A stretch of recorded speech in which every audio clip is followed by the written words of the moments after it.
This comment's talking about how we can use lice to understand, or at least attempt to understand, when humans started wearing clothes. And there's some interesting evolution here, but there's a little mistake. And by the end of this video, a lot of people are going to learn something that they probably wish they hadn't learned. It specifically has to do with that divergence between head lice and pubic lice. So what this commenter is actually referring to is the divergence between head lice and body lice. Those are the same species of lice. When we think head lice, it's technically both of those. The body lice are a subspecies. They have some behavioral differences. They tend to live on clothes, not in your hair. Evidence suggests that those populations diverged between 200,000 and 80,000 years ago, so at some time in that window, it seems like humans were wearing clothes and these lice began adapting to a different niche. There are lots of different ways we can test our understanding of evolution and phylogenetic trees. Lice, that's one of those things, because we have the phylogenetic tree for lice,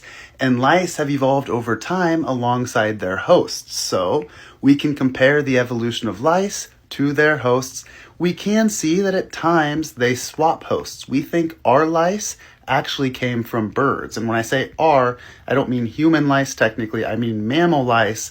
We think they came from bird lice. So this evolutionary tree of lice, our body lice and our head lice, those are going to be the most closely related. Like I said, they diverged between 80,000 and 200,000 years ago.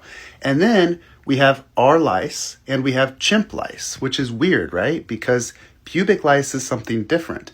Pubic lice doesn't follow the normal trend. What we call crabs, that's actually right here. And it's more closely related to the lice of gorillas than the lice of humans. That's weird. What happened? The current hypothesis is that between 3 and 4 million years ago or so, an ancient ancestor of the human lineage interacted with, or maybe just slept in the same bed that another animal had slept in. But long story short, lice from the gorilla lineage, so ancient gorilla ancestors between 3 and 4 million years ago, that made its way to ancient humans, and that lice persisted in a niche that our head lice didn't live in, and that was the thicker hair that pubic lice, that's where they live today. Like, they have their own niche, and it kind of has to do with the fact that they came from an animal that was more like a gorilla.